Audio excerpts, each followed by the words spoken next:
Hey there, Fredheads. Co the Theorist here. In the last part of the timeline, we got to watch Edwin's friendship with William and Henry grow, and see William eventually betray Edwin. We also got to see the creation of the Mimic. In today's episode, you'll see the calm before the storm between Henry and William. Tomorrow, I'll have a special video for you in place of a timeline video, so be on the lookout. And without further ado, let's get back into the timeline with the year 1979.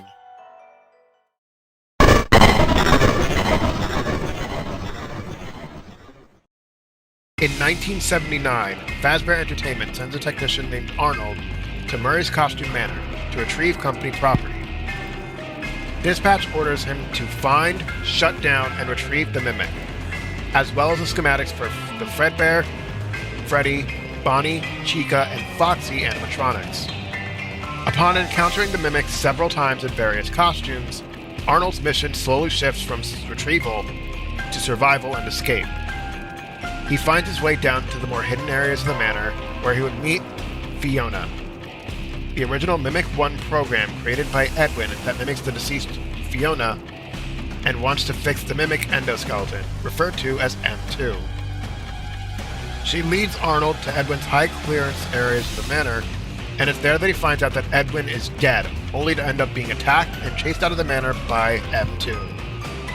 While driving away, he ends up in a car crash, and, now hanging on to the last strand of his life, the last thing Arnold would see is the Mimic taking the data diver, which not only has the highest clearance level, but the schematics he had sent Fazbear Entertainment.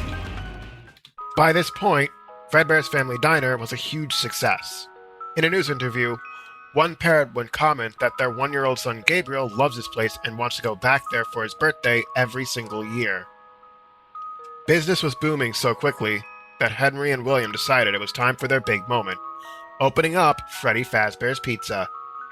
One day, William took a picture with his family outside the diner, and upon returning home, he'd frame it and put it up in his study area. In the following few years, William and Henry teased their upcoming new attraction, Freddy Fazbear's Pizza. The restaurant would finally open in early 1983 and was met with massive success. Kids loved the mascots, parents loved the family-friendly atmosphere, and the merchandise was selling like hotcakes.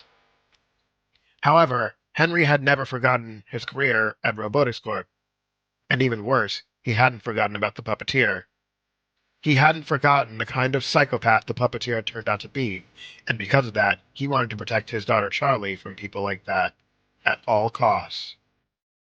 To do this, he built a new animatronic, the security puppet. Its design was very obviously inspired from Vinny from the Rat and Cat Theater, but its function was to scan for a green wristband that emits a specific code. He then put that wristband on Charlie and told her to always wear it when she's at the pizzeria.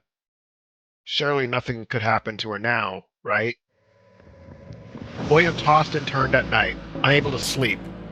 Sure, leaving his job at Robotics Corp had been the best thing he'd ever done since it led to his success. But he wanted to succeed alone.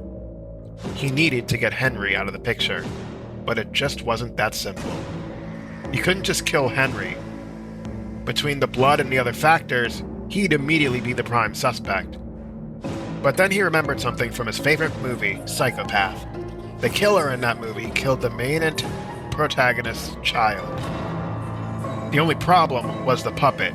As long as it was able to move around, he couldn't do anything to her. Or maybe he could. He just had to make it so that the puppet wasn't near her, or able to get close to her.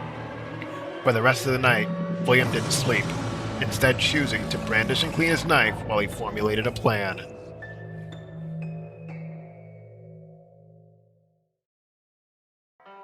That's going to go ahead and wrap it up for this part of the timeline.